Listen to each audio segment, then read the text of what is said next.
This project is the outgrowth of working for 8 years now in the Tenderloin. District 6, where the Tenderloin is housed, actually holds the most impoverished and the wealthiest members of our city. And so it's an amazing microcosm of the income inequality that is a growing problem in our country. And that is really what has drawn me here. I've been working in community responsive collaboration for many years, and I knew with this project I wanted a depth of partnership, and so I reached out to the Asian Art Museum, I reached out to Code Tenderloin, and the collaboration really gelled around this idea of celebrating what works in the neighborhood, looking back, looking historically at the neighborhood, and grounding the piece in multiple stories about justice. Flyaway, we always do site work. And that means not just that it's made for the space that it's in physically, but that it's made for the story that the site tells.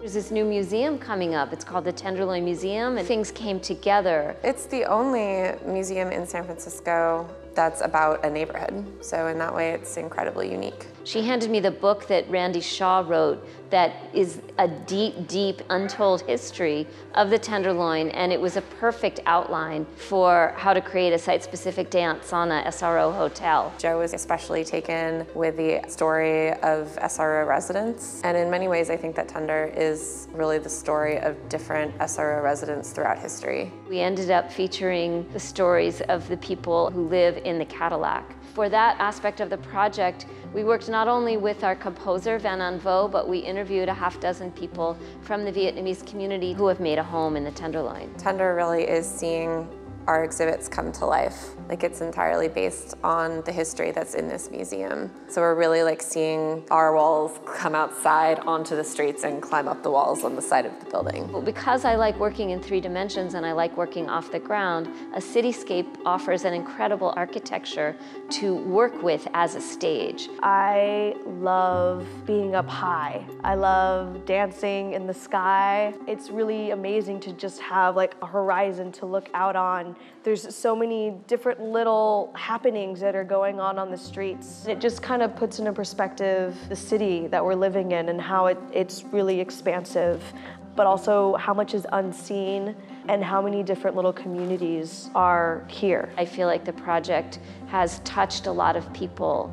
And a lot of people ask, you know, how does art affect social change? And I feel like it affects social change one person at a time. Listening to people and addressing their concerns and inviting them to be part of the process was a big part of this experience. We have, I think, a really thriving community, but we've expanded it considerably during this process. What we're doing here is trying to create some visibility and some citywide empathy. The Tenderloin is a place where there isn't a lot of access to public art, and we have heard that feedback from passersby who are like, thank you so much, I would never be able to go see this in the theater. I think that the people who probably would benefit the most from public art shows are people who may not have access to private galleries or expensive tickets to go see shows. This is bringing theater and art to the people, and I think that that also is very important.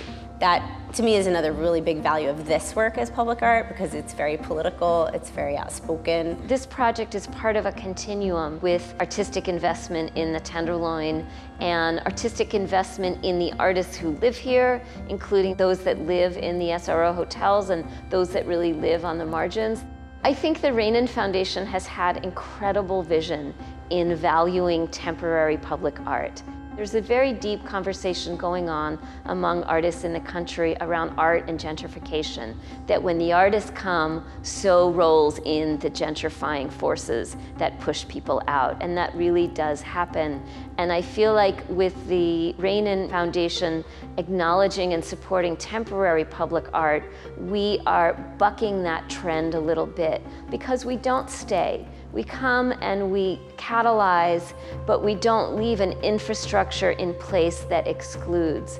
And that's something that's actually very important to me. We're honored to be part of this process, to get to see this history come to life in this way. There's nothing else really that's ever going to be like it, but we're going to continue to do great work and have great community events and welcome everyone who's newly excited about Tenderloin history and newly excited to be a part of the future as well.